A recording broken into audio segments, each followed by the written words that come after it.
Aveyah, but we're a well-oiled machine. We're running in the mud from the city hall meetings to the rescue teams, turning worst-case scenarios into hopeful dreams. We're training the people, we're stocking the gear. We're the team you can count on when trouble is near. Emergency Management Associates. We're here for the crisis, we're here for the fates. From the first sign of trouble to the all-clear sign, we're on the front lines, we're one of a kind. Emergency Management Associates. We're the calm in the chaos, we're open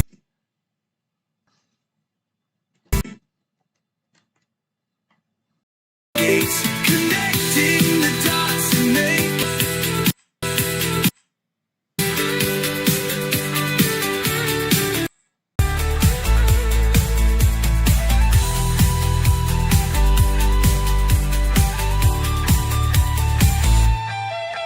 Emergency Management Associates. We're here for the crisis, we're here for the fates. From the first sign of trouble to the all-clear sign, we're on the front lines, we're one of a kind. Emergency Management Associates. We're the calm in the chaos, we're opening gates, connecting the dots and making the calls. We're picking you up when you're starting to fall. Yeah, we're picking you up, we're ready to go. EMA, let's get this show on the road. Let's get this show on the road, guys. Let's do it right now. This is Ron Tyler with the Emergency Management Associates. We're on the air with you right now, 24/7 if need be. We've been there before. We do it again. We're on the air for you right now. It is now 5:35 p.m. Eastern Daylight Time here on the East Coast. Welcome to our show, everybody. We're on the air very late tonight, but we had some things Carol and I had to do, and we're on the air right now. Now, we had a sound problem when we first came on the air. YouTube took us down twice and brought us back up. So we're here now on the air for you right now. We appreciate you being here with us as well. Okay? It means a great deal to us to have you here with us. Now, the first thing I want to do is tell you we will talk about earthquakes in just a minute. However, something has happened on the world view, on the world stage. Something could have great effect on each one of us. I'll explain that more in just a minute. Let's look at this video right now from News Nation.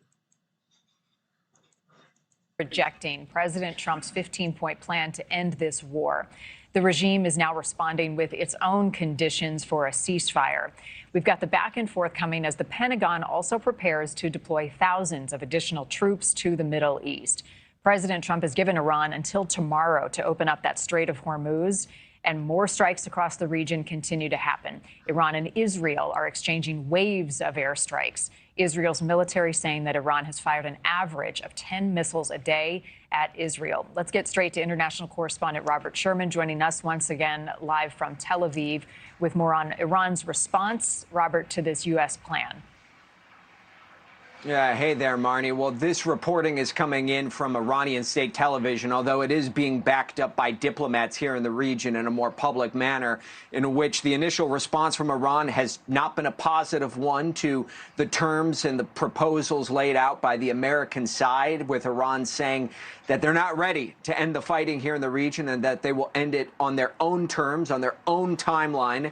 And in terms of what they're looking for, what they believe are the 5 essentials in order to see them sunset the fighting here, well, here's what's been laid out by state television in Iran. An end of the aggression and assassinations that have been targeting their leaders, security guarantees in order to ensure that the war does not resume, reparations for all the damages that have been caused by the strikes inside of Iran, a conclusion of war against Iran and resistance groups. So you're thinking Hezbollah in Lebanon, or some of these militant groups that operate out of Iraq as well that have been active here. And then Iran retains sovereignty over the Strait of Hormuz. We even heard President Trump saying yesterday that that was not going to happen. So you can anticipate not going to be a positive response from the White House on this one. Now, that said, President Trump has given indications that he's given this leeway here for a couple of days and a pause on striking any energy infrastructure inside of Iran to allow these negotiations to take hold. But he has also said on the back end of that if the negotiations fall through, he is ready, willing, and able to carry out those strikes. I would point out here, Marnies, is that diplomacy is not dead here. We've just heard from Egypt's foreign minister, who addressed reporters a short while ago, and also addressed the Iranian response, saying that they believe that they need to continue working with Turkey and Pakistan, who have been the other key mediators in all of this, continue pushing forward with diplomacy. The Egyptian side has been in contact with the White House today and has had a more positive response when it has come to the White House's involvement in order to try and negotiate with the Iranian side. But certainly there are a lot of elements here in which Iran has, given a lot of these indications in the past that this is what they were looking for, and they have not budged up to this point. So it all comes down to exactly how all these chips fall when the deadline comes in. But we do know mediators are still trying to push forward to try and bring both of these sides to the table formally here. Marnie? Whatever it takes to get everyone talking. Robert Sherman, thank you, live from Tel Aviv. You can read Robert's firsthand accounts covering this conflict and others around the world in his Frontlines newsletter. Make sure to sign up for that. You can scan the QR code on your screen. Thank you for watching. Okay, that's what's going on, guys, in Iran. President Trump gave them 5 days to come to some kind of agreement, or the bombings would continue. But even President Trump's calling for a ceasefire. Note what that reporter said over there in Tel Aviv. He said Iran is continuing to lob missiles into Israel, and as a result, Israel has continued to fight against Iran. Iran appears not to be willing to stop going into Israel and completely annihilating Israel completely. That's what it appears like. Iran wants its way, wants its own might to go forward, and is not willing to budge 1 ounce, not one tittle, nothing. Iran wants to do what Iran wants to do. Iran also wants to keep control of the Strait of Hormuz, meaning they can mine that strait to close it down so they have control of all the oil, all of the other life essentials that come out of the Gulf of Arabia. They want complete control of everything. That's not going to happen. That hasn't been the case before. That's not going to be the case now. Okay?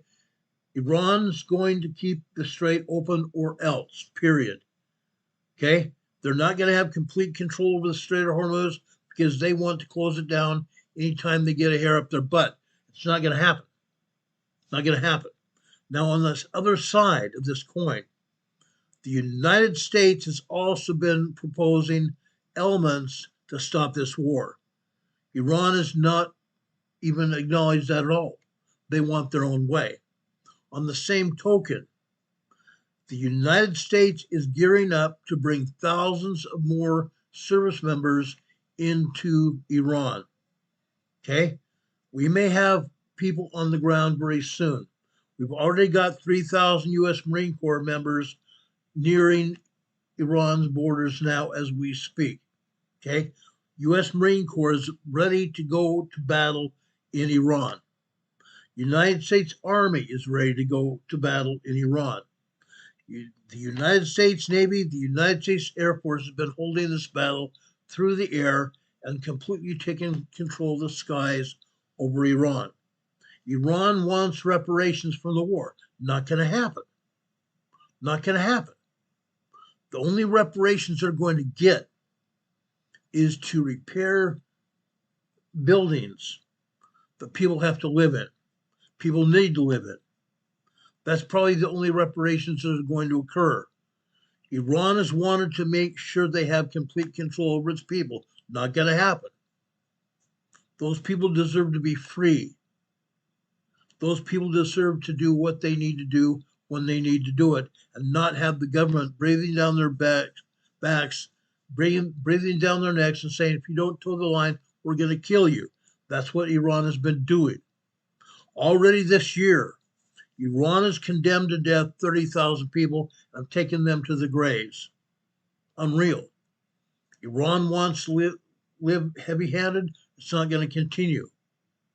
This continues one more day, 24 hours. The United States is prepared with Israel to completely seize control of Iran. Okay? Right now, we are paying the price with higher fuel prices as well. Okay? You notice fuel prices have gone up to nearly $4 a gallon across the United States, with upwards of $6, $7, $8, and $9 a gallon over in the West Coast. Yeah, that's where it's headed. Okay, that's where it's headed. Now that might continue for a while. We don't know. We don't know. But what we do know is President Trump is going to win this battle. He's going to win this battle. President Trump does not like wars at all. He's ended 5 wars so far. He's still contending with Russia and Ukraine, and he's trying to end that as well. He's going to end this war in Iran one way or the other. Okay? Unfortunately, we may have troops on the ground in Iran. President Trump has already said last week, we're probably 1 week away from completely taking control of Iran, ending the war, ending fighting everywhere. If Iran doesn't come to some agreements within the next 24 hours, their agreement power has ceased. Iran's agreement power will cease at that point in time. The United States and Israel will completely take out Iran and take over control of whatever they need to do to cease the fighting. Okay? Cease the bloodshed in Iran. Okay? That's what's happening. Does anybody have any questions about this? Renee Seppi says we need to open up fuel reserves. I agree. I totally agree. We passed by several gas stations today, already this morning, and gas prices range anywhere here in Morganton, $3.79 a gallon, all the way down to $3.48 a gallon for a gallon of gas here in Morganton. Okay? Over near closer to the East Coast in Charlotte, gas prices are already $3.85, $3.95 a gallon in Charlotte, North Carolina. Okay? In the largest cities, the prices are even higher, unfortunately. Renee Seppi says Fort Bragg is possibly sending troops to Iran. I agree. They probably are. Okay? Fort Bragg is one of the biggest training centers here on the East Coast. We have Air Force bombers from Missouri. We have Air Force bombers from North Carolina, Virginia, from Pennsylvania, even upwards of Vermont. Okay, we have Air Force people. We have naval people all over the United States that have deployed to Iran right now. Okay, I have friends that are there, unfortunately. Alan Newton says gas is pricey in Portland. Wouldn't surprise me. Alan, what is the price of gas in Portland? Renee Seppi says in her area, $3.69 to $3.89 a gallon in Shelby, North Carolina. Unreal. Catherine Sigerson in Canada says she's paying $1.77.9 a liter. A liter is like a quart. So already over in Canada, they're like $5 or $6 a gallon. $5 or $6 a gallon. Okay? I knew that was going to happen. Some parts of Canada are even going to be higher. For example, Quebec or Ontario. That's probably going to be even higher than that. Let me check on something here.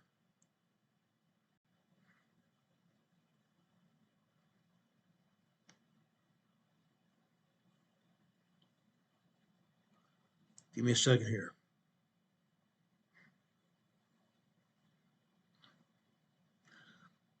Over in Kevin Sigerson's neck of the woods, they're paying $7.11 a gallon, $7.12 a gallon over in Saskatchewan, Canada. Unreal. Unreal. Catherine, what was it just 3 weeks to a month ago? What were you paying through 3 weeks to a month ago?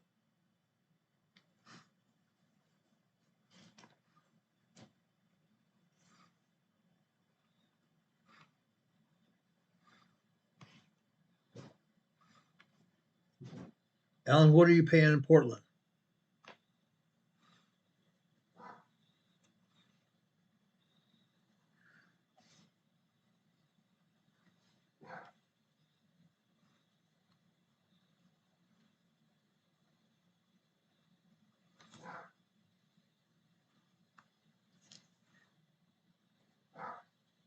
Gas prices all over the United States are crazy, insane. My kids in Salt Lake City are paying nearly $4 a gallon right now. It's going to go up from there. Alan Newton says regular fuel is as high as $4.60 a gallon. Premium is upwards of $5.40 a gallon. That's insane, Alan. That's insane. Renee Seppi says, what happened to drill, baby, drill? We are drilling. That's a fact.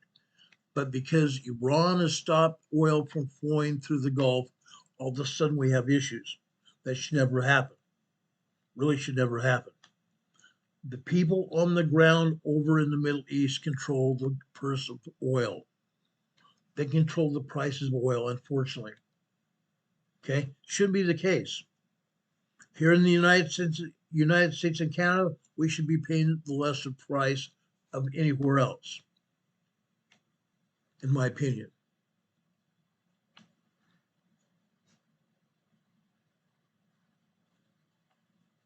Calvin Sigurdsson said $7 a gallon in North Manitoba, Canada. Not surprising. I took your price on fuel just a minute ago. $1.77.9 per gallon or per liter in Manitoba, Canada. I figured it out by times 4. That brought it up to $7.12 a gallon. That's insane. That's insane. Yes, Alan, it's highway robbery. Highway robbery. For people on fixed incomes, I don't know what they're going to do.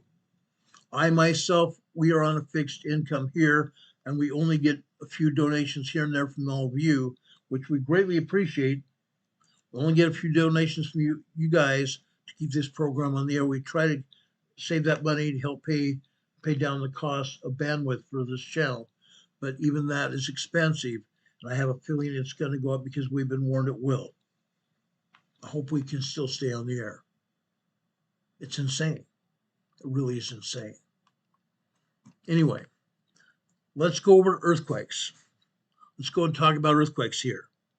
Okay? I'm going to bring up the USGS map here. I'm going to take down our EMA banner here. I'm going to take down our webcam for a few minutes here.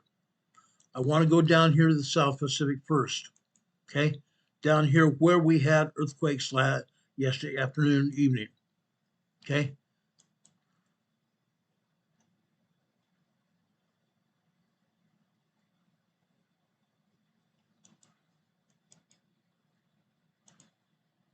Okay? Let's go down here to Tonga. Okay? This is near Hihifo, Tonga. This is west-northwest of Hihifo, Tonga. Hihifo, Tonga is just one small island right here. One small island right here. Most of the population here in Hihifo, Tonga is down here to the southwest here. Yes, they have villages, smaller villages out here along the west coast and down here on the east coast as well of Hihifo, Tonga. Okay? Now, guys, between Hihifo, Tonga and Niafu, Tonga to the south, these two islands, Niafu, Tonga, or Hihifo, Tonga down here, and further to the south, I'm going to try to bring it up here, right down here, this is Niafu, Tonga here. The earthquakes yesterday, we said we had 7.2, 7.5 earthquakes here yesterday. Okay, earthquakes are still hitting here. Okay, earthquakes are still hitting here. Why? Look where these earthquakes are. They're on the Tonga Trench. On the Tonga Trench. This earthquake right here is a 5.6 earthquake here. On the Tonga Trench here, northwest of Tonga. 5.6 large earthquake. 122 miles northwest of Tonga. Down to the south here, this is a 5.2 large earthquake. 5.2 large earthquake. Now, guys, both of these earthquakes are far enough away from Tonga and away from any other islands that I don't think anybody on Tonga even felt these earthquakes. Okay, as we said yesterday, that 7.2, 7.5 earthquake that hit yesterday, along with the other aftershocks, that 7.2, 7.5 energy radiated around the entire Fiji-Tonga region. Any islands within that region may have felt some kind of effects from that quake. Okay, they may have felt large shaking here. They may have felt large shaking. Again, we do not have any shake reports or damage reports from Tonga from yesterday. No damage reports of anything from yesterday. But with these large earthquakes today here, they were far enough away from any of these islands that I don't think anybody felt it. If they felt anything, they may have felt some tiny movement beneath their feet, probably 3.2, 3.5 energy here. Near Tonga. But down here to the south, guys, these are even smaller quakes than that. But look how close to Tonga this is. Okay, this is from yesterday here. This is a large 5.0 earthquake.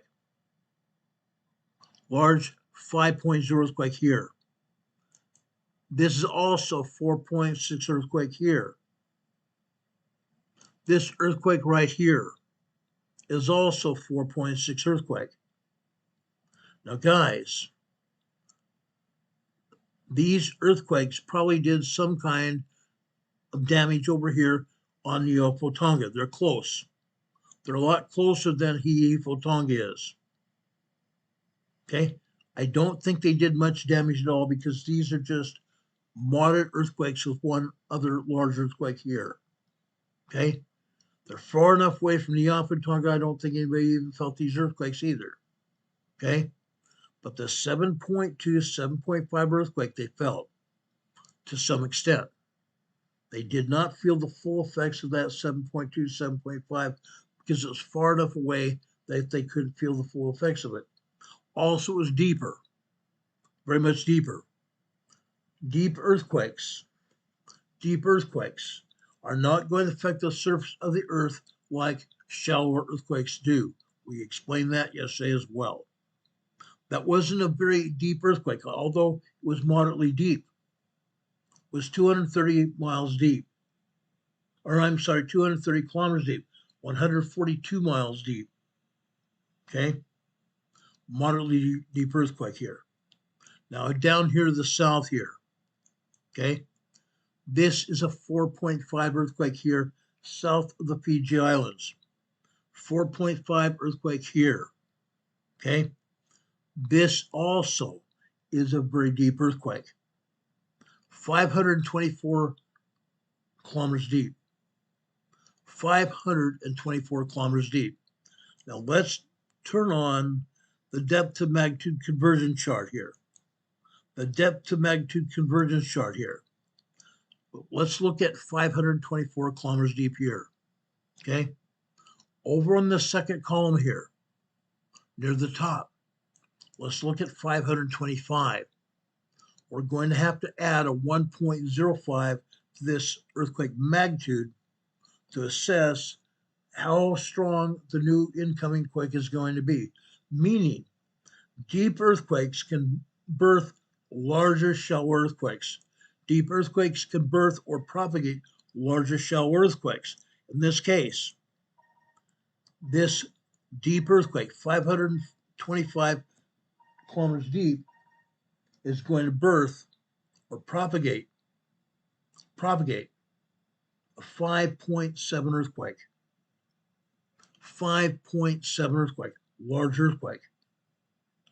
earthquake. This earthquake might happen down here in New Zealand, down here to the south, or up further here into Tonga, Samoa area, or even out here into the Legacy Islands down here.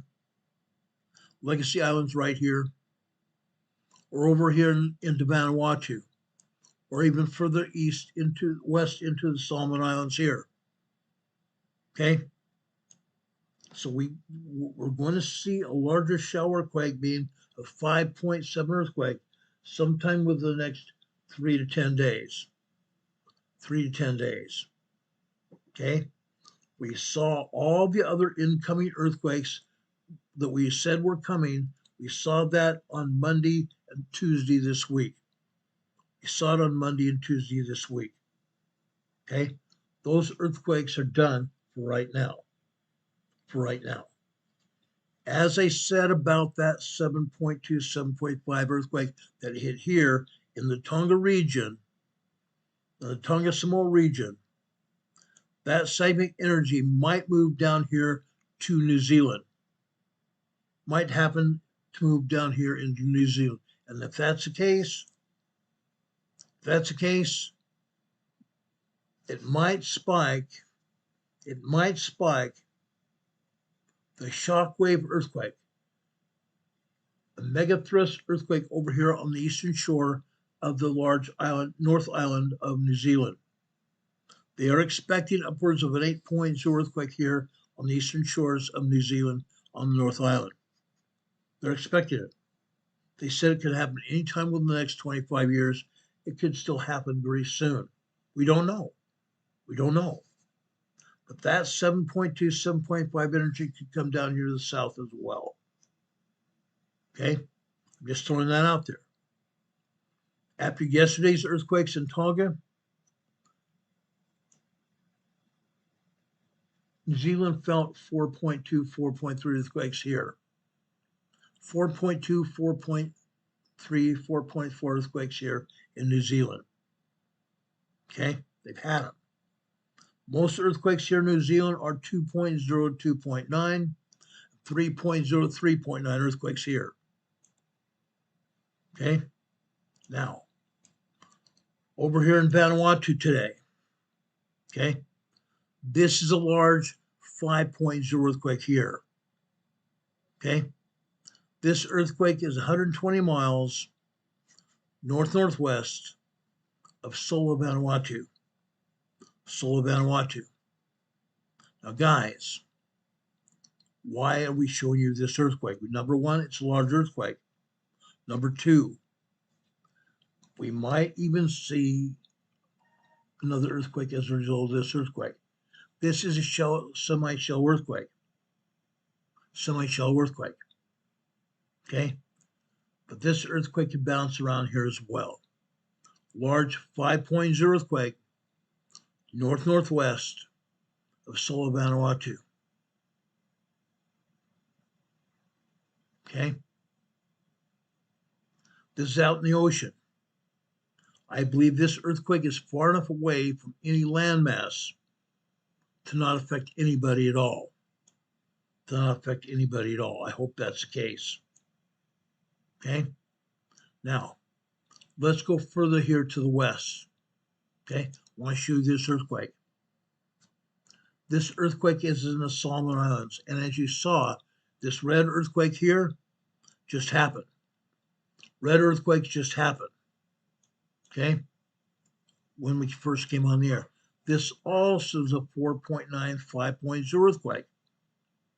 4.9, 5.0 earthquake here, guys. This one they say is 67 miles northwest of Gizo, Solomon Islands. Right here in the ocean. Open ocean here, guys. Now again, this did not hit any landmass at all. This is out in the ocean here. It's very possible that people even over on these islands might have felt some movement beneath their feet but they did not experience a 5.0 energy hitting their feet.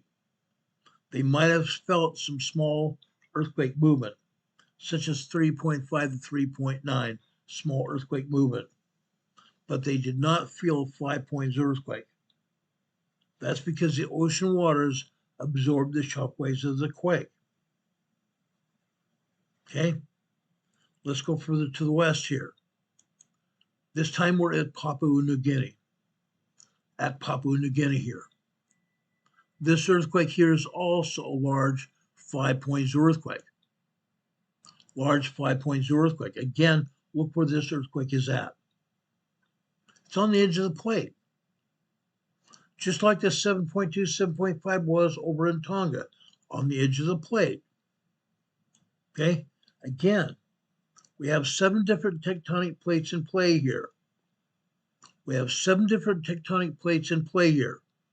Just like this red earthquake is over here in the Solomon Islands, it's on the edge of the plate.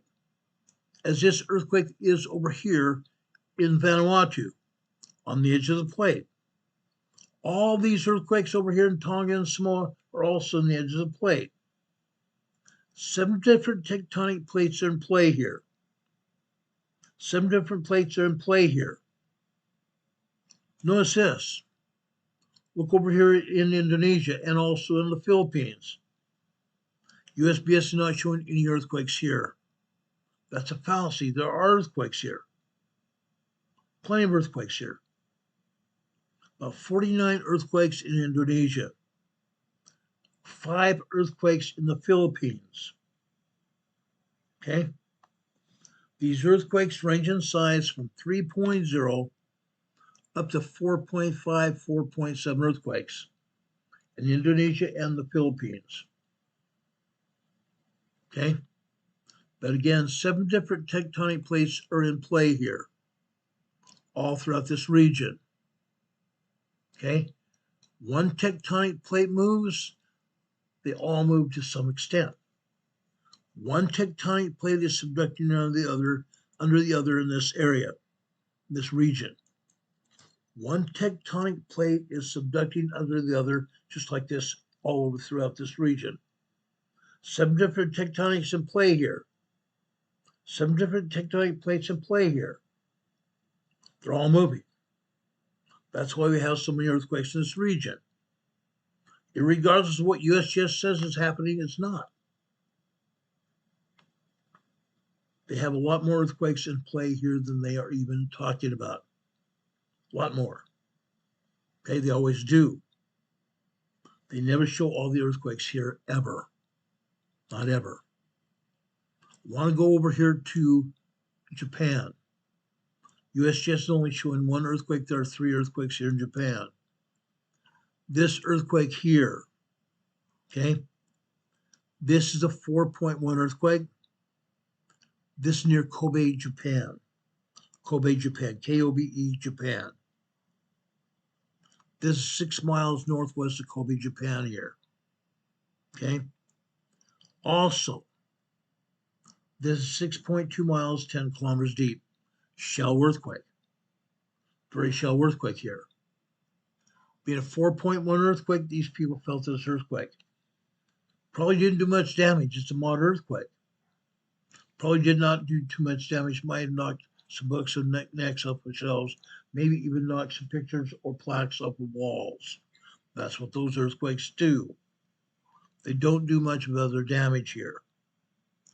Now, guys, there are other earthquakes here in Japan, but USGS is not showing them. They never do. Okay? That was also on the edge of the plate here. Look where this is at. Right there. Okay? Let's go over here. Now we're talking about over on the plate here in Burma. Burma, right here. Myanmar.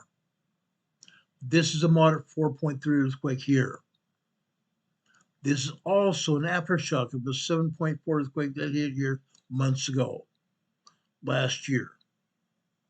This is a 4.3 moderate earthquake, an aftershock from a major earthquake that hit here months and months ago. Okay? This area still can have earthquakes here. They're going to still have earthquakes here for a very long time. Okay, yeah, when you have a major earthquake, aftershocks can hit this region for years and years and years. We've seen it happen before. All the earthquakes here in the Myanmar Burma region, Thailand, Cambodia, Vietnam area, these earthquakes come out of Indonesia here. The seismic energy follows the edge of the plate here, through the fault zones, the edge of the plate here. They come here in Southeast Asia, over here in Burma, Myanmar region, or here they go into the Himalaya Mountains, also the edge of the plate here. Edge of the plate here in the Himalaya Mountains. That's why they have earthquakes here. Okay? Now, we come over here to Afghanistan. There's one earthquake here in Afghanistan. I believe it's a 4.2, 4.5 earthquake. USGS is not even showing that earthquake here at all, which is sad. Very sad. There's an earthquake in the Caspian Sea here. Earthquakes throughout this whole entire region. Right here, again, around the Anatolian Fault here at the border of Syria and Turkey. Earthquakes throughout this region here. 20 to 30 earthquakes every day, sometimes more. USGS is not showing any of them. Sad. Very sad. There's one earthquake we want to pay attention to here. This is in northeastern Greece. Northeastern Greece. I'm going to zoom in here and show you where it's at. It's on land. It's on land. This earthquake came out as a 5.2 earthquake, went back and forth between 4.9, 5.2, 5.1, 5.0, and USGS finally downgraded to 4.9. 4.9 earthquake here. Okay? Now, guys, this earthquake is on this peninsula of Greece. Let's zoom in here. Mount Athos. Mount Athos, this entire peninsula here. Okay? Why is this important? Okay?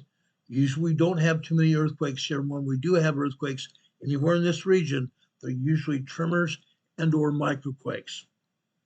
Tremors and or microquakes here. However, why do we have this earthquake here? There are all kinds of faults in this area. This Mount Athos is a very steep mountain. Huge steep mountain here. Huge steep mountain. Climbers from around the world come here. Come here. But they only come here because they are male. There's a monk facility here. They only allow male species here. Animals and humans. They only allow males to come in this country, this part of Greece. Okay? Because the monks. There's about 1,500 to 2,000 monks here in this area around Athos Mountain. They have faults all over this area. That's why this earthquake hit. This earthquake hit because there are faults over this mountain. Most of these faults and the mountain itself is very steep. Very steep mountain here. That's why this earthquake hit. Faults here all over this area. Okay? Now, we don't have any reports of any damage, but again, there are anywhere from 1,500 to 2,000 people live here. There's a huge facility, a worship facility here for the monks here. Orthodox monks here. So we don't have any reports of damage or injuries yet. But again, this earthquake just happened within the last couple hours here. Okay? We don't have any reports of damage or anything out of this area yet. Okay? Notice also, they're not reporting any other earthquakes here in Greece. There are about 18 earthquakes here in Greece today. 18 earthquakes here in Greece today. They're showing one. Only one. That's a travesty. That's a huge travesty. Now, I want to go over here to Italy. USGS not showing any earthquakes at all here. There's a problem with that. There's a huge problem with that. we still have a volcano to contend with here. We still have a volcano to contend with. USGS has taken out the steam from this volcano. This volcano is still steaming, still moving. There are tremors and minor earthquakes hitting this volcano on a daily basis. Lots of them. USGS is not even reporting any of them at all. The European agencies also not reporting the earthquakes, but they're here. I've done my research. This area still is in the possibility of having this volcanic eruption. I need to put that information out there. There's a very good possibility that Vesuvius volcanoes could still erupt in the very near future. The volcano is still moving. Magma is still moving into the volcano here. People are on edge here. Some of these people felt small movement here. So far as of late, again, we've only had some tremors, 1.0, 1.9. We've had some minor earthquakes, 2.2, 2.4, 2.5, and 2.7 earthquakes here around the volcano. As far north over here near Naples here. Okay? Some people are on edge. Yes, they felt this earthquake move. They felt the volcano move. And they have, rightly so, to be worried. Every right to be worried. Vesuvius volcano has not erupted in thousands of years. Thousands of years. Again, I need to say this. I've said this before and I'm going to say it again. All the volcanoes worldwide are recharging. They're recharging, guys. If you don't think so, just look around. Go to Volcano Discovery and look at the volcanoes that are presently moving. Not just erupting, but moving. Okay? There's approximately 44 volcanoes that are in the process of moving and or erupting at present time. Moving and or erupting at present time. That means magma is going into the magma chamber causing those earthquakes. That's what's happened here. That's what's happening here in Italy here. Okay? Now again, they're also not reporting earthquakes here in north central Italy. 28 earthquakes have struck here in northeastern Italy here. They're continuing. They're not stopping. We've had earthquake swarms here for the last year and a half. I don't think they're going to stop. So far, they haven't stopped. We've had two 5.0, 5.1 earthquakes here in this area here during the past year and a half. We've talked about swarms of earthquakes before. When we have swarms of earthquakes, that only means a larger earthquake is going to come. That means a larger earthquake is going to happen. Everybody needs to be aware of it. It's going to happen. It doesn't matter whether USGS shows stuff happening or not. USGS is being negligent. They're being negligent. At some point in time, USGS is going to be held responsible because the United States Geological Survey is a preeminent expert when it comes to earthquakes. Supposed preeminent expert when it comes to earthquakes. But they're not proving it at all. They're lacking the gumption to stand by what they usually have done. They're not doing it. There are tremors and minor earthquakes around northern Italy here, up into the Andes, or up here in the Alps Mountains here. There are tremors and minor earthquakes over here in France, all the way up here into southwestern France here. 2.0, 2.2, 2.4 earthquakes up in the air. Okay? It's going to continue. Down here, the Boer region of Spain and France here.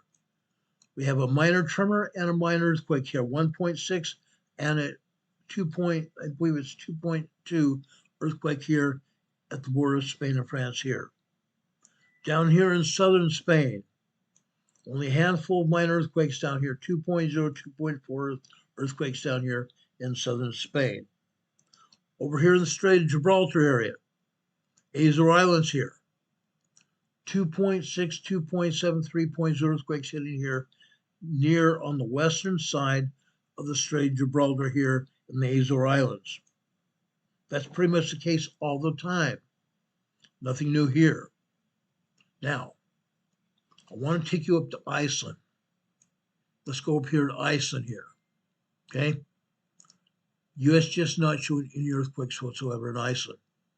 That's a huge change, isn't it? That's a huge change. Because down here to the southwest, southeast here, we had a moderate earthquake here at this volcano that is under a huge ice sheet here, underneath the glacier. Again, the last time this volcano erupted here, it closed down the airspace all over Europe. That's how much ash was in the air. Now, just because they had a moderate earthquake here yesterday does not mean it's going to erupt. They have not had a significant number of earthquakes here, meaning swarms and swarms of earthquakes hitting this volcano to even think that it might erupt. But it's possible. Still possible it could. Now, besides that, over here along the peninsula here,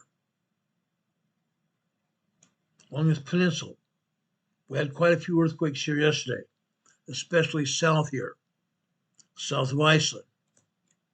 We have a handful of earthquakes here. I'm going to show you on my device here because USGS is not going to show them to you. I'm going to bring up my device again here in just a second here.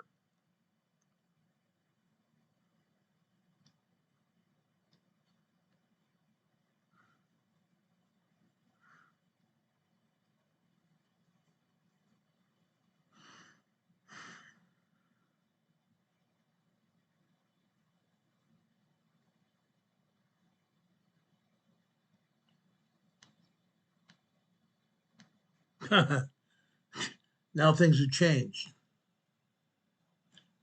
Things have changed. Just south of the Reykjanes Peninsula here.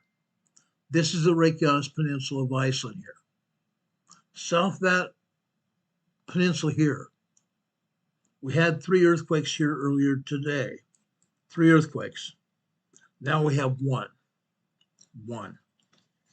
This is a 2.7 earthquake right here. We had a 2.2, we had a 2.6, and a 2.7 earthquake right in this area earlier today. Now they're only showing a 2.7 here. Okay? Further up here to the east side, east-northeast side of the Reykjanes Peninsula, they're showing a 2.0 earthquake here. We had 3 earthquakes here yesterday, all of them 2.0, 2.7. Okay? Now that is just a 2.0 minor earthquake. Now up here to this massive ice sheet, going up here to this massive ice sheet here. This ice sheet right here, okay?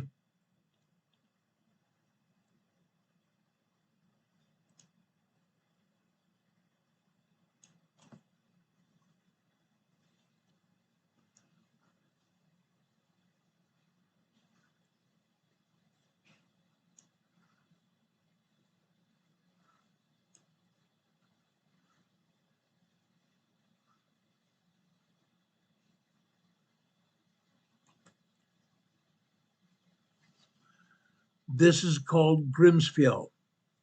Grimsfjell. Okay, here at Grimsfjell, we had another 2.0 earthquake here. This again is underneath the ice sheet. And further to the north here, underneath the ice sheet, there's also a volcano here. Yes, occasionally we do have earthquakes here. This is only a minor 2.0 again.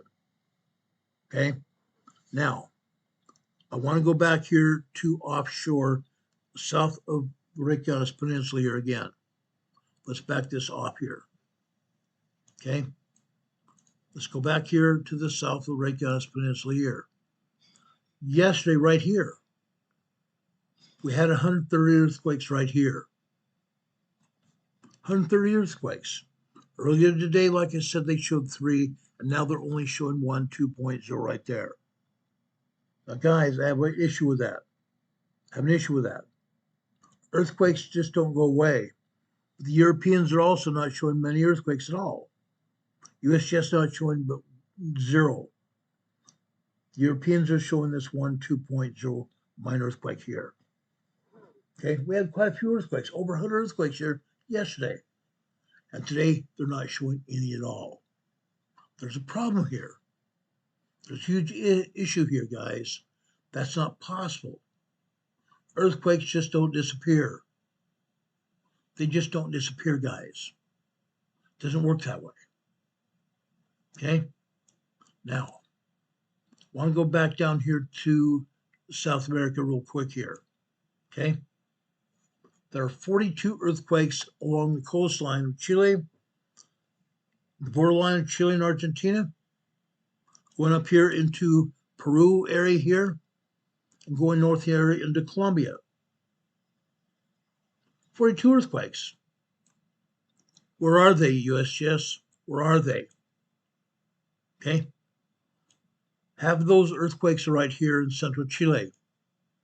3.2, 3.4, 3.5, 3.7, 3.9, 4.1, 4.2, 4.3 earthquakes here in central Chile here, near the coastline, and going up here in the Andes Mountains here in Chile, Argentina area. Now they have even more earthquakes up here to the north, right here. Atacama, Chile, especially. Tarapaca, Atacama, Chile here. 2 northern provinces of Chile. That's where these earthquakes are. Okay, 17 earthquakes right here in this region here. Yes, they have some minor earthquakes, 2.0, 2.9. They have they have minor earthquakes, 2.0, 2.9. They have 3.0, 3.7 earthquakes here as well. They also have one 4.0 earthquake here as well. 4.0 moderate earthquake here in northern Chile here.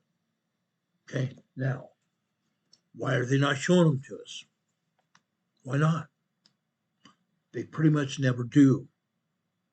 They pretty much never do. Okay? Not showing us any. Look what the European agency is showing us. Look at all these earthquakes here. Look at all these earthquakes, you guys. 40 plus earthquakes just here in Chile alone. 40 plus earthquakes here.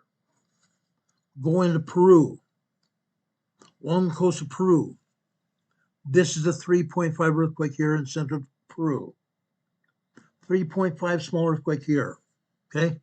This in your Callao region, Peru. 3.5 small earthquake there. We go north. This time into Colombia and Venezuela. Colombia has 3 earthquakes. The others are all in Venezuela. 3 earthquakes in Colombia. Cauca, Colombia.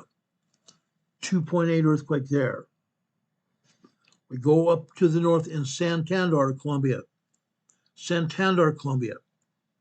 2.4 earthquake right there. We go north.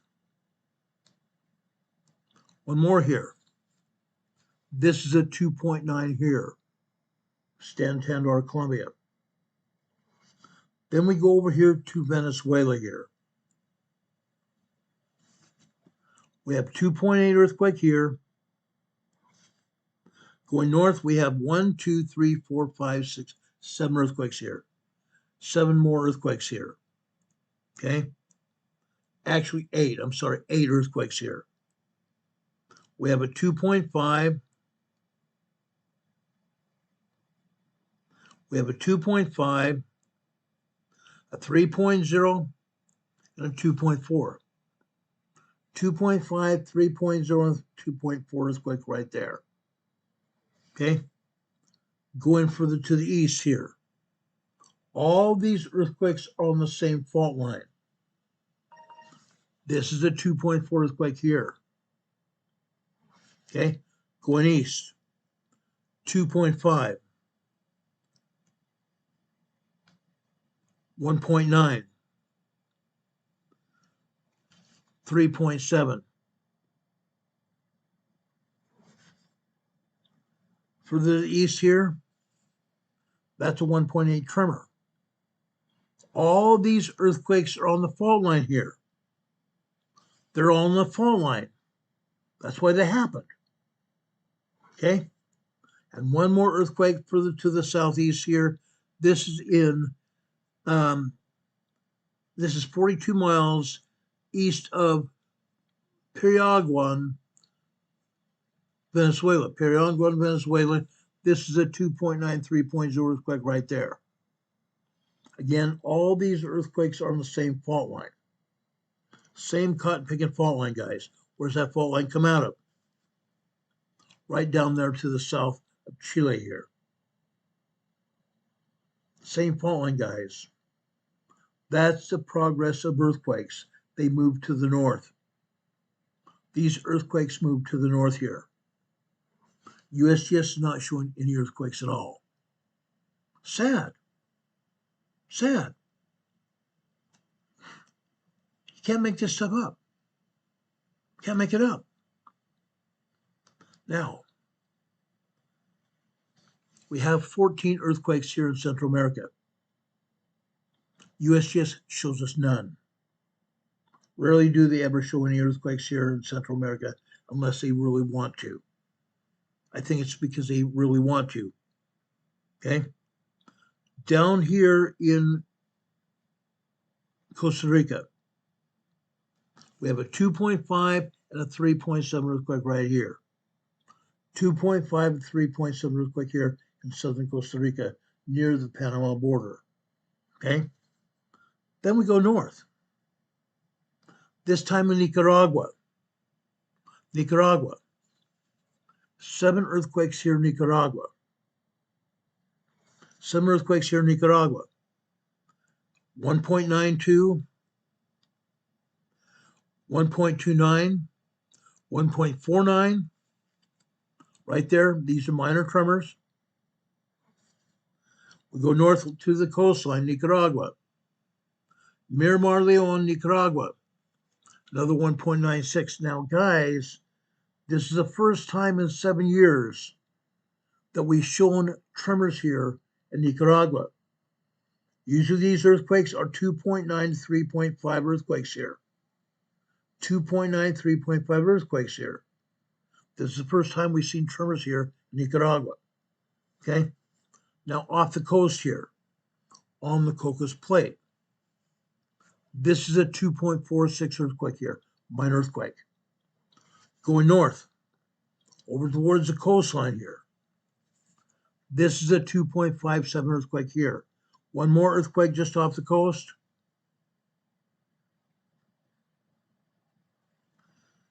This is a 3.2 earthquake here. This is the kind of earthquake we see here all the time. 3.0, 3.2 earthquakes here in Nicaragua all the time. Okay? Now, we have 7, 8 earthquakes so far in Nicaragua. Again, off the coast. El Salvador, 3.6. Going to the north here, offshore. Guatemala, 2.91 here offshore Guatemala. One more here, 3.70. Small earthquake here. We go north here. There's a 3.1. This is very typically what we see here in Guatemala. Offshore again on the fault line. Now we are in Mexico, southern Mexico. Now guys, starting here, going north. This is where we have 47 earthquakes here, starting down here to the south, all the way up north to Puerto Vallarta. 47 earthquakes. 47 earthquakes here, guys. All throughout southern Mexico here. 47 earthquakes here. USGS doesn't show anything at all. Nothing. Not a thing. Now, guys, If I was working for USGS, I would be completely embarrassed. Totally and completely embarrassed here. Why? Because, guys, look at this. That's a small 3.7. Not a tremor, not a minor earthquake. It's a 3.7 small earthquake. These earthquakes here are anywhere from small to moderate earthquakes here. Small to moderate earthquakes here. Okay?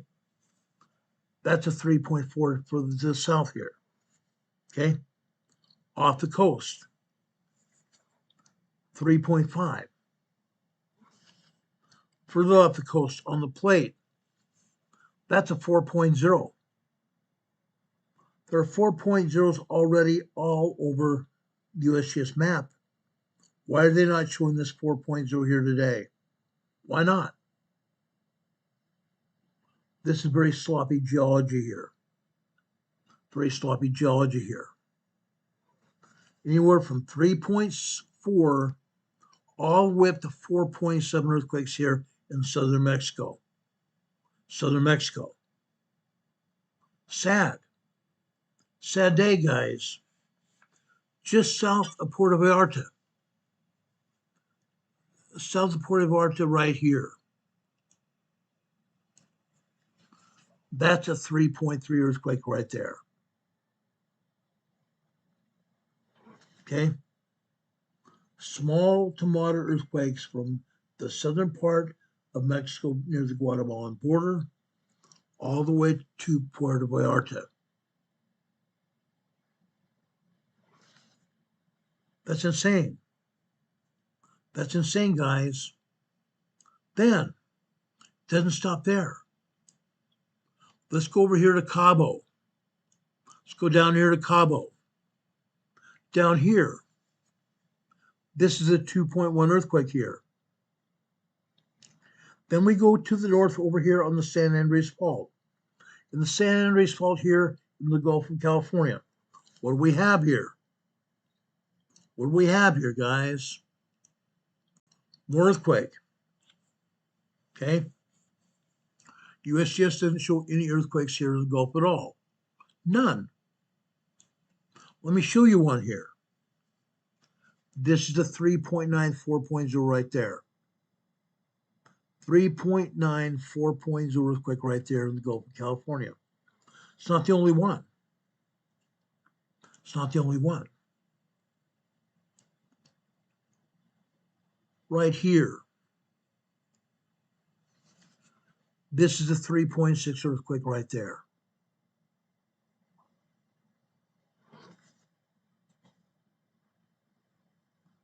USGS is not showing to us, are they? Heaven forbid. 3.6 earthquake right there. We've already shown you 2 earthquakes here in the Gulf that they aren't showing. 2 earthquakes. Why not? Why not?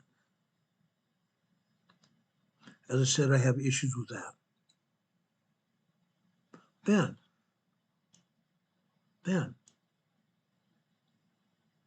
we come over right here. Okay? Right in this area here. 2 more earthquakes right here. A 3.6 earthquakes right here. 2 3.6 small earthquakes right here. Now, guys, look what we're showing here on the USGS map. Take a look at this. See these round objects here on the ground? This is where magma came up here, did not break the ground, but forced the ground up. This is the area where magma came up, did not break the ground, but came up here anyway. Guess what? We have magma underneath the ground here in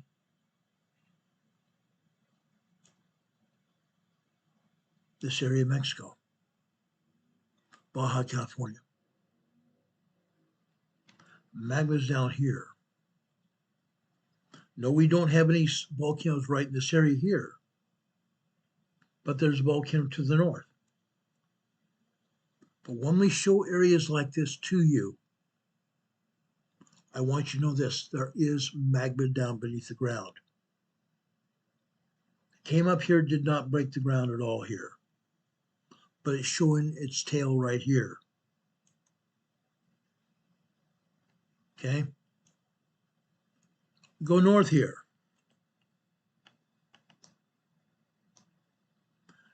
East of Ensenada, Mexico. East of Ensenada, Mexico, we have an earthquake here. 2 of them.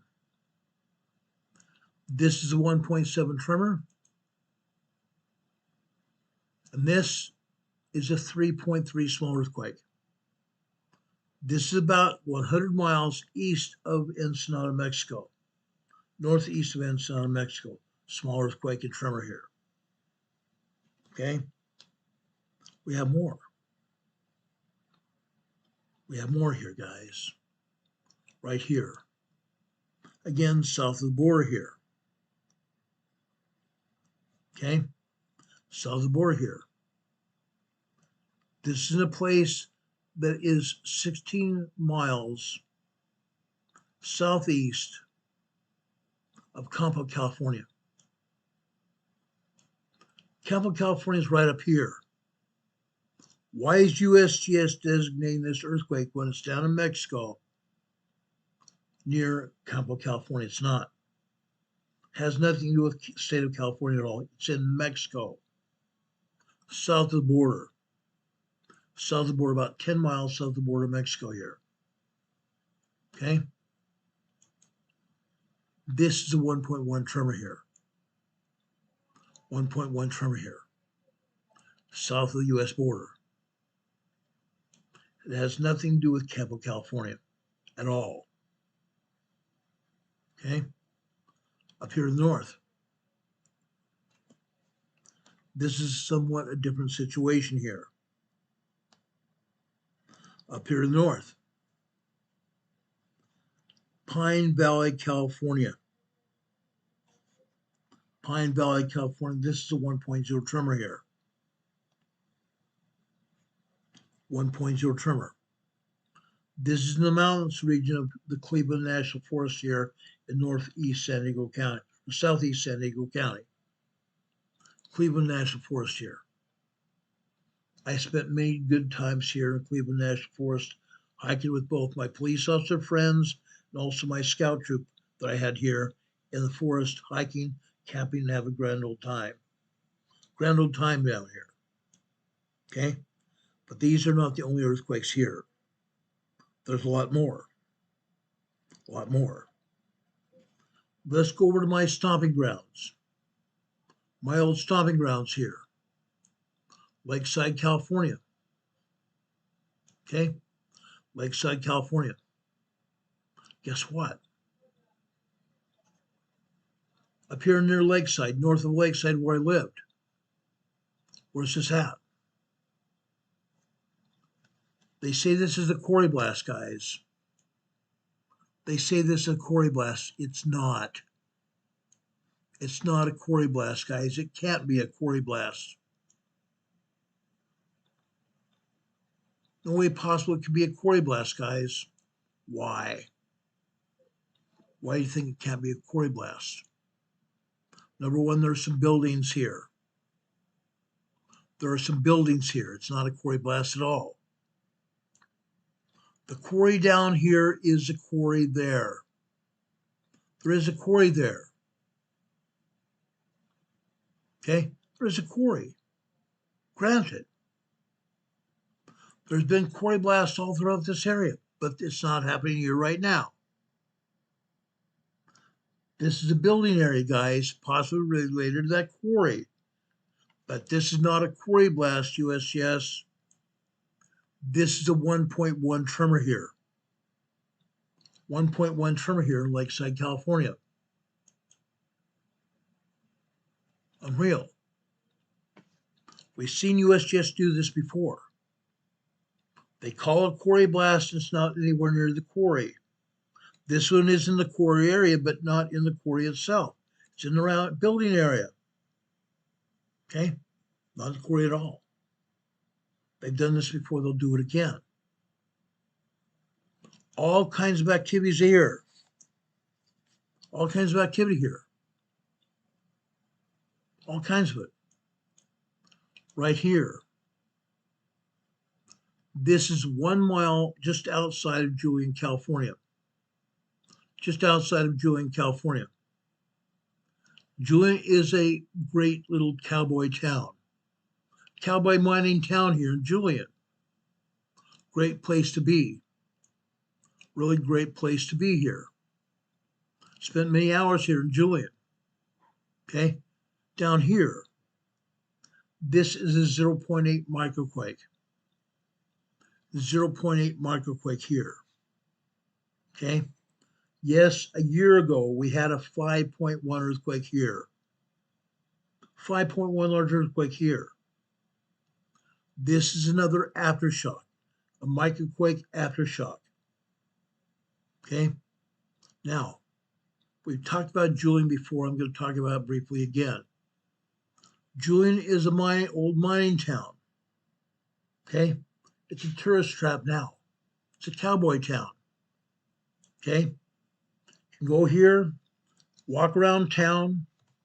There are bed and breakfast in a small hotel there now. All kinds of restaurants and knickknack shops all over the area. Go there and visit. It's still fairly cool out in Julian today. Fairly cool. They've had some rain. They had some snow there about 2 or 3 weeks ago. Go there and get a breakfast, lunch, or dinner, and have hot apple piece of pie on Julian. Go to Julian and have a hot piece of apple pie in Julian. Great place, guys. Really great place. Julian ought to pay me for giving these commercials about Julian. Great place to be, guys. Guarantee it. Around the mountains of Julian, you can harvest apples yourself. You can go over the trees, go over these farms here. They have these tree farms. You can harvest apples right off the tree. End of August, September into October, you can harvest apples all day long here. They sell them by the bushel, they sell them by the bag here in Julian, California. That's where they get their hot apple pie. It's not from cans, it's from apples in Julian. Great place to be. Earthquakes all over this area, guys. Up here to the north. At the top of the Chocolate Mountains here. This is 0.5 microquake here. 7 miles northeast of Julian. Interesting. Go further to the north here. Another 1.1 tremor here. This is nowhere near Julian, though. Guess where we're at? Guess where we're at with this? This is northeast of Lake Henshaw. Lake Henshaw is down here to the south here. This is northeast of Lake Henshaw. This is a 1.1 tremor as well. 1.1 tremor here northeast of Lake Henshaw. Lake Henshaw is northeast of Escondido, California, where I used to live. I know this area very well. Okay? Great place. Great place. Up here, the Anza-Borrego Desert State Park. The Anza-Borrego Desert State Park in northeast San Diego County. Down here to the south. This is near Fallbrook, California here. Near Fallbrook, California here. Okay? This is a 1.3 tremor here. This is still in North San Diego County right there. North San Diego County right there. Notice all these earthquakes here. Let's take a look at this. Okay? Right here. Borrego Springs. Again, part of the Anza-Borrego Desert State Park, northeast San Diego County. We have earthquakes here all the time. This earthquake right here, 0.7 microquake, also in the Anza-Borrego Desert State Park. To the north, you see another earthquake here, right there. Just happened. Red earthquakes mean it just happened. This is a 0.9 microquake, 1.0 tremor here. As you know, USGS downgrades earthquakes to the nearest 0.9. 0.9 society is alive and well here in San Diego County and all over the world. Okay? Happens. We'll go out here to the northwest here. Northwest. Still in the Anza Borrego Desert State Park area. This is a 0.3 microquake. This is also a 0.1 microquake here. Okay? To the north here. Also, this is the northern part of the Anza Borrego Desert State Park. This is 0.4 tremor, or 0.4 microquake. This is 0.8 microquake here. Going up here to the north. Idlewild, California. Okay, Idlewild, California. This is southwest of Idlewild. 1.0 tremor here. Here, west of Idlewild. Okay. This is 0.6 microquake. This is a 0.8 microquake. Right here. Right here. Okay. Hemet, California. Lake Paris. Lake Paris, California, guys. Guys, this is a 0.4 microquake here. Lake Paris, California. Out in the desert here, Orange County. Hemet is in Orange County here. Okay? Right here. This is the border of San Diego County and Orange County here. This is the border of Orange County and San Diego County right here. Right here. Temecula, California is right there. Temecula, California is right there. Now, over here is Lake Elsinore. Lake Elsinore. We have an earthquake here on the west side, southwest side of Lake Elsinore. This is a 1.7 tremor on the Elsinore Fault. 1.7 tremor on the Elsinore Fault. Orange County, California. Okay? All these earthquakes are in Orange County, California right here. Going up here to the north. Okay? Moreno Valley, Orange County. This is a 0.7 microquake in Moreno Valley. This is 1.1, also in Orange County. Actually, it's not, I'm sorry. This moved over into Los Angeles County. Loma Linda, California. Loma Linda, California here. 1.1 tremor here. Okay? Further north here is 0.8 microquake. Loma Linda, California here. Loma Linda Medical Center is right here. Right here.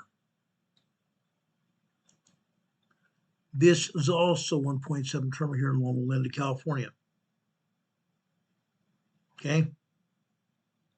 They're not showing anything here in Fontana.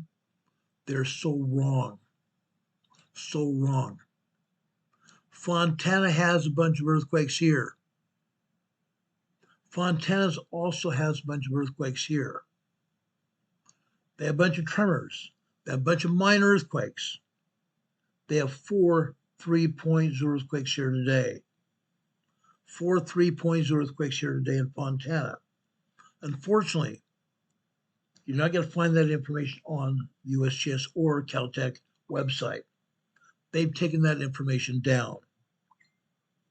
You only can get information prior to January 18th this year. They shut the seismograph activity off from the public. Not going to find it. I found some activity here because I went searching for it. Fontana is still moving. Fontana is still moving here. Further over here to the west, Upland, California, near Ontario. Up in California is a 1.1 tremor here. Up here in the northeast, this time, this earthquake is on the San Andreas Fault. San Andreas Fault. 0.5 microquake here. Little Creek, California. San Andreas Fault here. It's still moving. Still moving. Right here to the east here. Right there. This is 1.3 tremor here. Running Springs, California. On the San Andreas Fault right here. Right there. Just barely east of San Andreas Fault here. It's moving. But again, they're not going to tell us the truth of what's happening here. Not going to happen. Guys, just here in the Los Angeles area, the greater LA Orange County area, they have upwards of 450 earthquakes here a day, every day. They're not showing you even a quarter of them, not even close. Not even close. Okay, right here. Yorba Linda, California, where Richard Nixon was born. Those of you who are old enough know who Richard Nixon was. He was President of the United States from 1968 to 1974. He was born here in Yorba Linda, California, where we have a 2.0 earthquake here today. 2.0 minor earthquake here in Yorba Linda. We go north. Let's go north here. Right there. Now here, guys, we're near Simi Valley, California. Simi Valley, California. This is Lakeview Terrace, California. 2.4 minor earthquake here. Okay, 2.4 minor earthquake. Guys, I hate to tell you this, USGS is missing the boat. They're missing the boat to a huge tune. Missing the total boat here. Now, guys, they're not showing it. They're not showing it here. East Los Angeles. There happens to be a volcano right here. The Walnut La Puente volcano. The Walnut La Puente volcano. Yeah. 3.0 activity all over this place here. All kinds of 3.0 small earthquakes here today. 3.0, 3.5, 3.7 earthquakes all day today. Is USGS going to show it? No, they're not. No, they're not. They never do. All day today. Walnut La Puente has been shaking. That's because there's a volcano there. East Los Angeles volcano. Off the coast, near Santa Barbara Island here. Santa Barbara Island. This is a 3.0 earthquake right here. 20 miles northwest of Santa Barbara Island here, out in the ocean. 3.0 earthquake right there. Why are they not showing it? Why not? North of here, you see the Channel Island here. Okay, again, they shut off the seismograph here so you can't see what's going on Channel Island. Well, guess what, guys? All kinds of tremors, all kinds of minor earthquakes happening here, and one 3.0 earthquake here on Channel Island today. Of course, USGS is not even showing anything at all. Never do. Never do. Do we have any questions here? Any questions at all?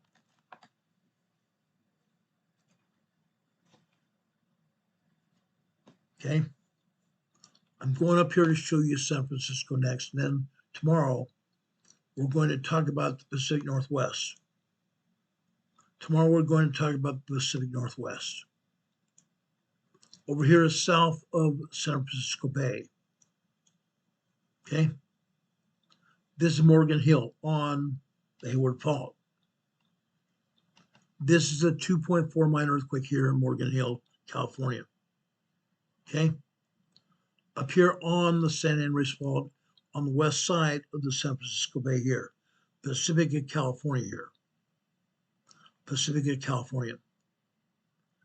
This is a 1.5 tremor here in Pacific of California. We go to the east side of San Francisco Bay, San Ramon, California. This is a 1.4 tremor here in San Ramon. Now again, no one person can feel a minor tremor at all. Only very, very sensitive people can even feel a minor earthquake. This was a tremor here in San Ramon. Earthquakes are still happening here in San Ramon all the time. This is right between the Hayward and the Calaveras Fault to the east. Right between the Hayward and the Calaveras Fault to the east. This area is still moving. Still moving. Okay? I have a feeling that we're going to have another good-sized earthquake here in San Ramon very soon. Very, very soon. Okay? I also have a very horrid feeling that San Francisco Bay is going to be shaken by a huge earthquake in the very near future. Either on the Hayward or here on the San Andreas Fault right here. Either one or both. Okay? Either one or both. We have not had an earthquake here since the 1989 earthquake that happened on the Hayward Fault, October 1989, during the beginning of the World Series. Been that long ago. 37 years ago. Relatively no earthquakes at all. It's going to happen, guys. It's due. It's due. Over here to Vallejo, California, here to the northeast. Northeast of San Francisco Bay. This is a 2.0 earthquake here in Vallejo, California, right there. Unreal. That's what's happening here. Real briefly.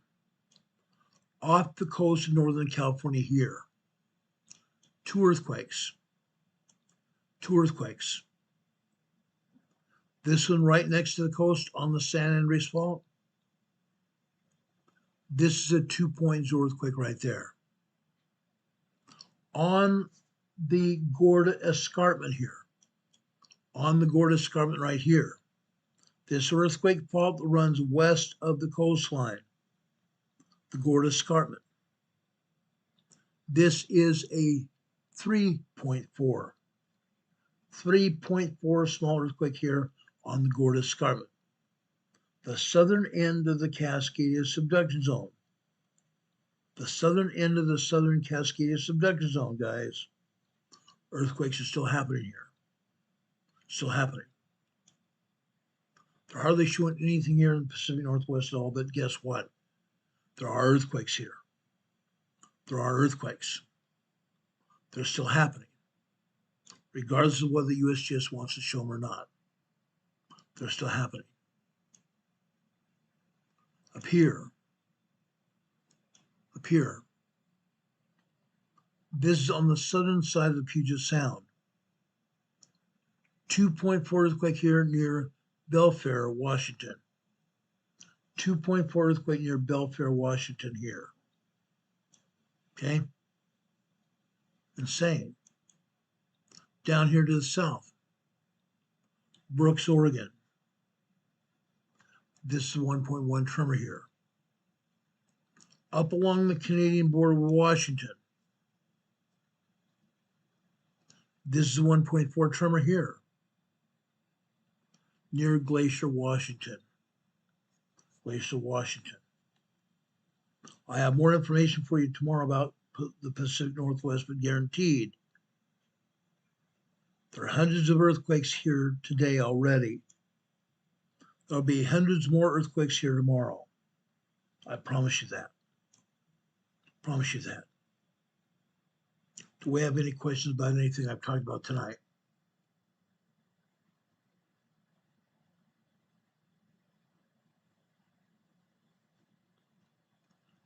Alan Newton asked us a question here. I didn't see it until now because I failed to look at the chat here. I'm sorry about that. Alan, I have researched that question as well. Stephen Catman says it was an ecumenical question, and it is. It really is. But guess what? It deserves an answer. In my moving around the internet today, after that earthquake hit, the monks don't let anybody into that area of Greece because they want to be alone. They only allow male species here, male species. Yes, they allow female cats into the monastery here. They only allow female cats in the monastery.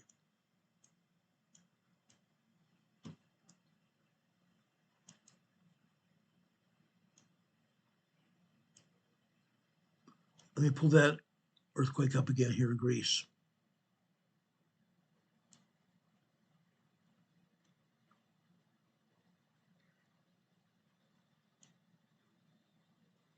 I'm sorry, that's not it.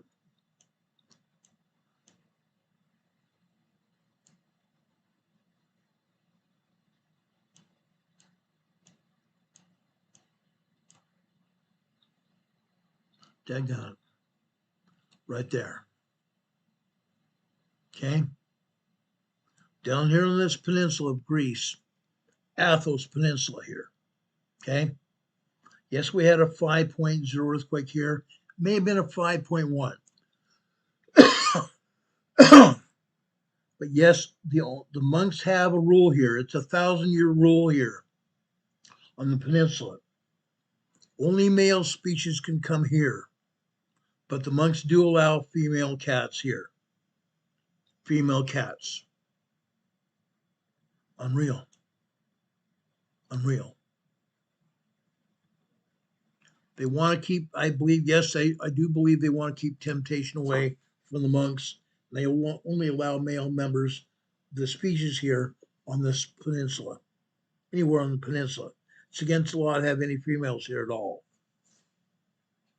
No female dogs, no male boars. All right, see, no female boars, I should say, or even, I believe, even female cows. Okay?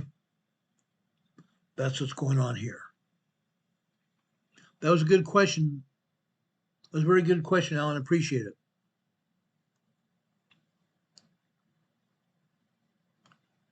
Demon Catman said earlier, he says the Earth is getting ready for a big shakeup. I believe it is, too.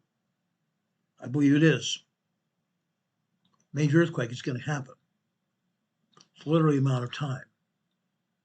Now, one more stop here, and then we're going to end this program. I'm going over here to the New Madrid Fault today. Shows us two earthquakes here. One right here, Missouri. This is the 2.3 earthquake near Holland, Missouri. 2.3 minor earthquake here near Holland, Missouri here to the north. This one is in Tennessee, guys. This northwest Ridgely, Tennessee. Another 2.0 minor earthquake here. Now, there is a YouTube creator that put out a video here, say, look out, get out of the pneumatic seismic zone. The specific title of that video was Get Out of the Pneumatic Seismic Zone. I'm not saying that. I'm not going to say that at all. But what I'm going to say is this. Yes, a very large earthquake is going to hit here very soon, probably within the next 5 years. I've done a lot of explaining about the pneumatic fault. Been doing a lot of explaining that incoming earthquake is going to be at least an 8.0, 8.5 earthquake. It's going to destroy everything up and down the fault line, including all the area around Louisiana, Mississippi, Arkansas, Tennessee, Kentucky, Missouri, southwestern Oklahoma, going into Indiana and Illinois. All the way up into Illinois, guys. All the way up into Illinois. Okay? 8.0, 8.5 earthquake is going to be incoming here sometime in the next 5 years, I believe. Okay? Get ready. Get ready. It's going to happen. It's going to happen. It's a matter of time. As I said before, when I first started broadcasting here on the air 7 years ago, April 3rd, this coming month, next month, when I first started broadcasting, people were begging me for information about the pneumatic fault. Then I was telling you, only thing that's happening on the pneumatic fault are minor tremors, 1.0, 1.1 tremors. That's it. I was totally correct for 2 years. 2 years. But starting about 3.5 years ago, those tremors started to be much larger than that, as 2.0 earthquakes as well. 2.0, 2.3, 2.5, 2.7, 2.9, 3.0 small earthquakes, 3.5, 3.7.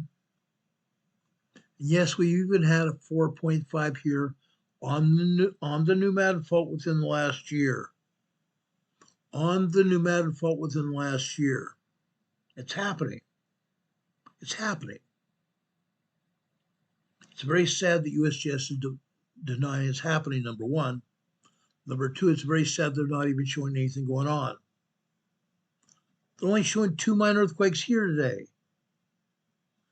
They ought to be showing dozens up and down the entire fault line. But they're not. Heaven forbid. This whole fault line, guys, is on fire.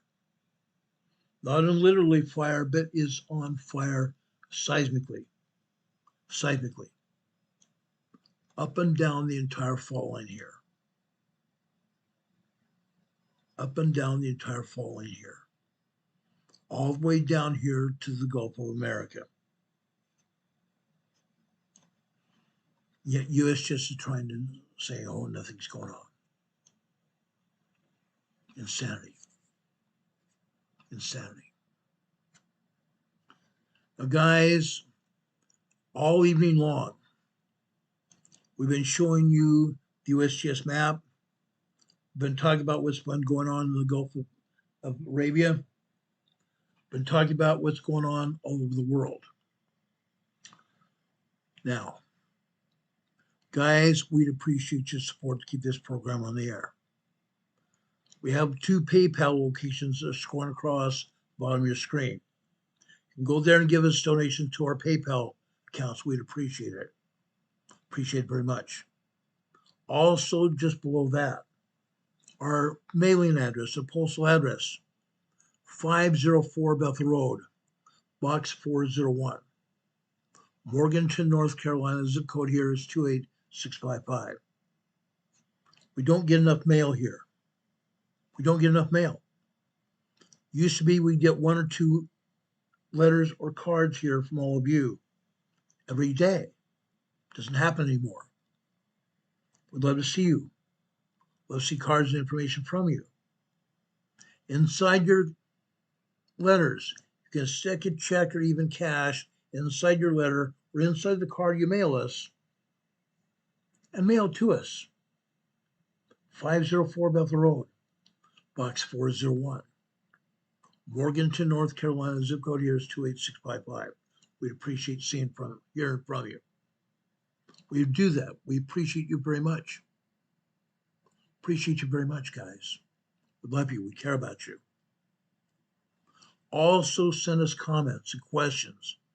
Comments and questions to our email address, rltnspdema@gmail.com. Send us questions, send us ideas, what you want on this program, and also if you have any other comments you want to tell us about. Also, another place you can leave comments. Positive comments, please.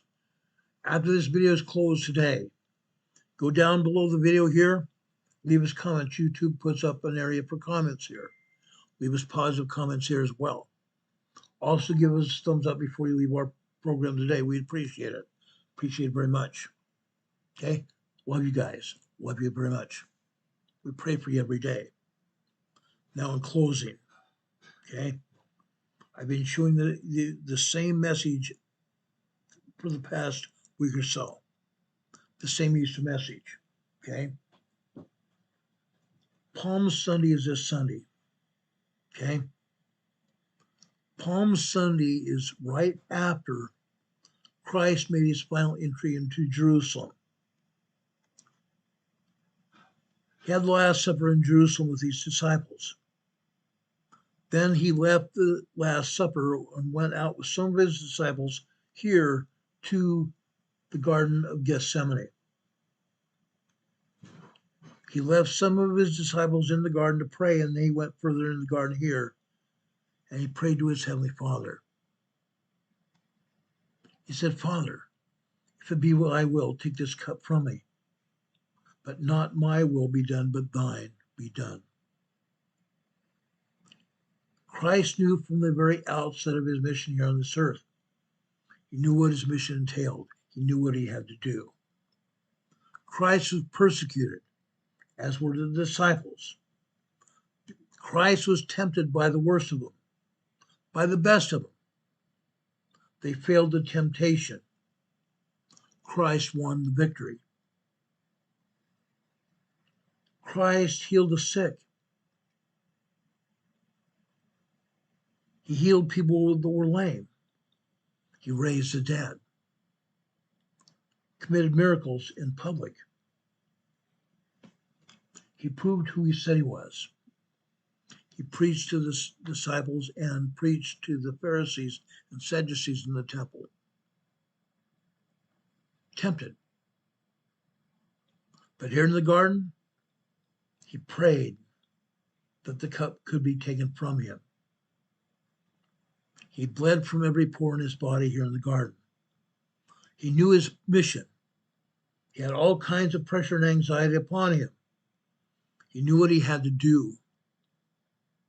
After the garden, they took him to Pontius Pilate, sentenced him to death. They beat him with belts. Cat of nine tails, a great big huge steel ball with spikes on it, beat him with it. Then they put a crown of thorns on his head, further piercing his flesh, blood dripping down his head. Then they made him carry his cross to Golgotha. Then they took him and nailed him to the cross and popped that cross into the ground. Then centurions picked up the cross with Christ on it and put him on the ground, put him into the ground. One of my friends, Richard Paul Evans, wrote this poem that you see here before you. Richard Paul Evans is a world-renowned author. Richard Paul Evans wrote, "Oh Lord, if I could borrow just one breath from the night you walked the garden alone. Not to ask for miracles, not to beg for proof, but to feel what it was like to be enough, just enough, without the weight of tomorrow's promises." And if you answer, I'd probably cry. Not because it hurt, but because I finally stopped pretending I knew how to carry it all. So keep the stars, keep the thunder. Just let me sit here in the dark and believe you're still listening. Brothers and sisters, I testify to you right now. I know that Christ lives. He hears and answers our prayers. I know that. Christ lives. Through our belief in Jesus Christ, we can also live again. He has given that to us as part of his promise to each one of us. I ask each one of you, and I ask you to go to your families, even this day, this sacred week, going into Palm Sunday and going into Easter. Find Christ in your own life. Find Christ in your own life. Gain a testimony of him. Gain a testimony of Christ's mission here on this earth. Gain a testimony of Jesus Christ in the coming days. Find light of Jesus Christ in your life and in your family's life. Ask your children, teach your children how to pray as well. Help them gain a testimony of Jesus Christ themselves. I promise you, you all will be blessed beyond measure. I promise you, you will be blessed beyond measure. I know that. Because I have a testimony of Jesus Christ myself. He lives. He lives who once was dead. He lives, my everlasting head. May God bless you this night. May God be with you, to help you, to guide and direct you in everything you do. May God bless your families with the blessings you stand in need of. May God heal those of you that are sick and lift you up and bless your families. We love you, brothers and sisters. We truly love you. We appreciate you being part of our EMA family here. Please share this program with everybody you know. Everybody you know. Your family, your extended family. The people you associate with on social media, friends and neighbors, and even the people you work with. Share this program far and wide. We'd appreciate it. May God be with you this day and always. God be with you until we meet again. We'll see you on the other side. Have a good night, everybody. Much love. See you soon. God bless. Take care. We love you. Bye.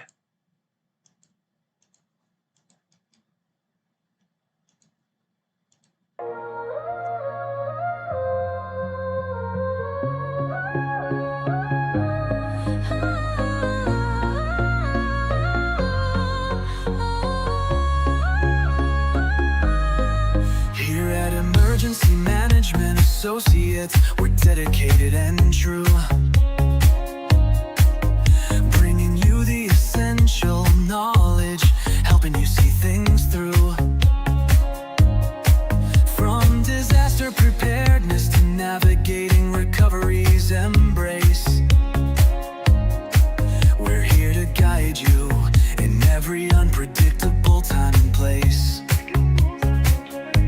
We break down the complex, make it easy to grasp and absorb, sharing strategies for safety, the vital lessons you can't afford to hoard. So thank you for watching, and thank you so much for your sub. You're a key part of our growing family, a member of our knowledge club.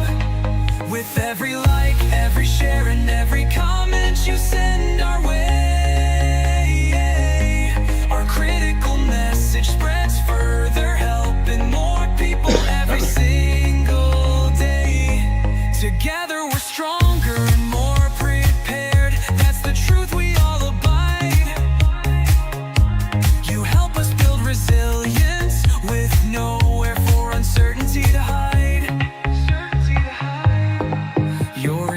management truly inspires us. Your feedback acts as a guiding light, helping us continually grow and making our channel's future bright. We're always learning, always striving to be better.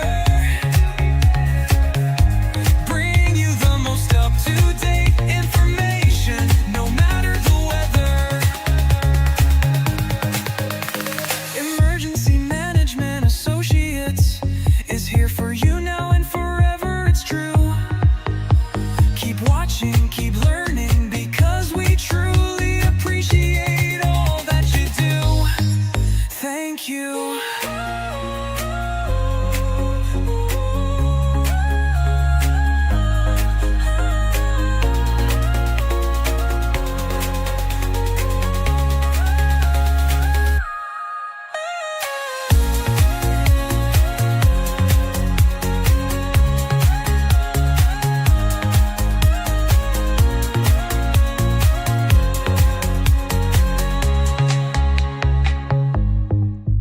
Thank you. Thanks, everyone. God bless you. Thank you for being here. We'll see you on the other side.